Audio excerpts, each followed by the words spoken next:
Thank you. Senator McCarthy. Thank you, Kevin. Thank you for being here. Recently, I attended the Land Activation Office in Kildare, the symposium that was put together earlier in the year, and it was a very positive and it was a genuine attempt, I felt, to identify and address the barriers to housing delivery, which of course is of interest to this committee. The Kildare County Council put it together through its own Land Activation Office, and it brought together engineering, transport, planning, all of the different utility providers, and it was brilliant. But one thing I noticed on the day was that the Department of Education wasn't part of it. And I just thought, so it's not a criticism of the Land Activation Office, but it is wondering, is one of the significant elements of community infrastructure, is that actually missing from this? So now Kildare County Council has the plan for the northwest quadrant. I'm not too sure if you're aware of that. 4,000 houses, going to have a potential population of 11,000. So it's going to be one of the biggest housing projects in the country. And so the master plan, it identifies school sites, etc., and Kildare County Council has done that. But Kildare County Council doesn't have the authority to actually deliver those schools.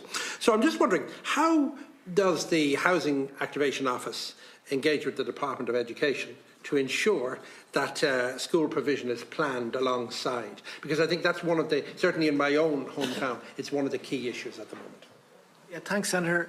By a happy coincidence, we actually met with the Department of Education, I think it was last week, and one of the issues was just how do we engage with them on a more structured basis such that we ensure that those very issues that you're raising there are incorporated into our thinking and our work alongside these larger, more strategic sites. So there's definitely, whilst there is a long-standing engagement, I suppose, between us as departments, just that structured engagement, bringing them into the fold in terms of some of the structures that we're establishing is now on our to-do list. So I suppose what I'm saying is, who then has responsibility for making sure that housing delivery and school delivery happen at the same time, and that it all works? Yeah, well, the Department of Education, to be fair, have a very detailed forward planning exercise and programme, and I've done extensive work in terms of this type of population projection and school requirement projection over a good number of years. So they're pretty sophisticated tools in place, I would say, in regard to my colleagues in Department of Education. In terms of bringing them into the tent, there's room for improvement in terms of the work that we're about to embark upon, such that we don't go off on our particular path ourselves and forget about it. So an agreement at the end of that meeting was really that we bring them into some of our structures. So that's a new thing that you're yeah, but again, I wouldn't like to diminish the structures and the analysis and the work that Department of Education have traditionally done in that space. They are quite good in that space.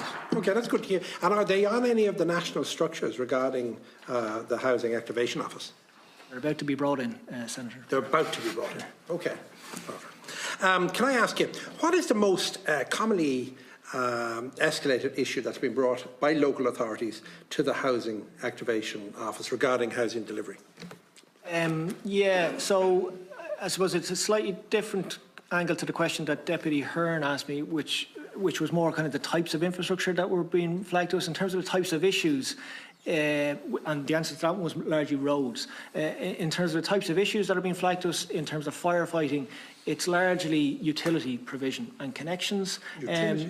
Largely utility. However, I would say that in respect to a number of these issues that can be flagged to us, that once one makes inquiries of parties involved, there can be an element of just, steps in the process weren't adhered to on one or other sides, which have led to delays, which are then suddenly escalated and amplified.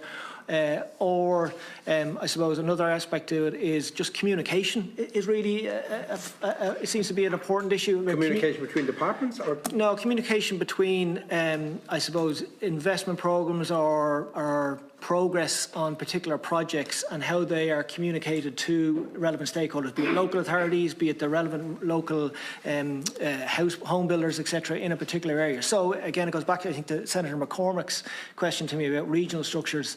There's something, even a benefit to establishing those types of structures from a communication and a shared understanding of what work and activity is going on, that I think would benefit some of the issues that are sometimes raised with us.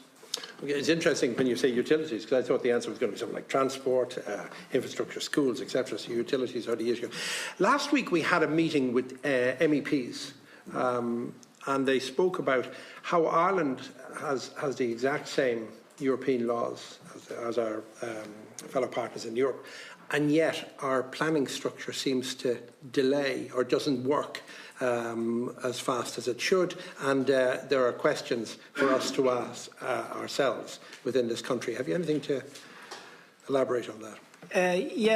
I'm aware of that European Parliament delegation, all right, and it's absolutely true and fair to say we all operate under a common European legislative umbrella. Obviously, we have a different legal system to the vast majority of our fellow member states, which is a difference. But the EU planning law is the same.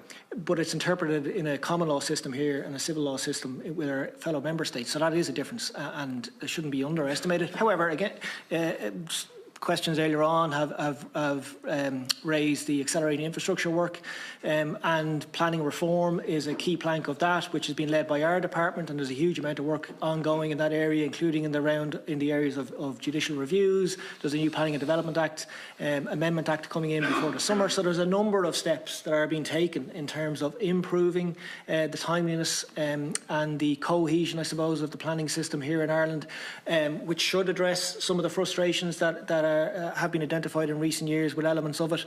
But I will go back again to that European perspective. Whilst we absolutely operate under a common legal system at an EU level, we do have a different legal system here. In terms of so I think that's a big problem for you then, because it creates uncertainty about the timing of housing delivery. Well, yeah, it can do. It can do. However, what we want to do is provide greater certainty to the wider development community, be it public or private, in terms of the delivery of infrastructure that's been identified as required or necessary to unlock these sites through the fund that we're establishing, the projects that we're bringing on to that programme. The progression of those projects will enable the more timely delivery of housing, ultimately because the houses are dependent upon the infrastructure that we're putting in.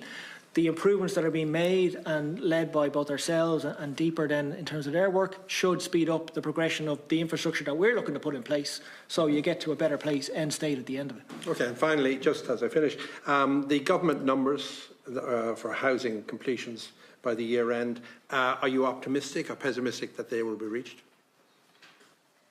Certainly there's been some strong momentum in recent statistical publications, so there's definitely a momentum there, and obviously it's our job in the activation office to ensure that we play our part in terms of that overall delivery programme by the department. Thank you. Thank you, Gaelic.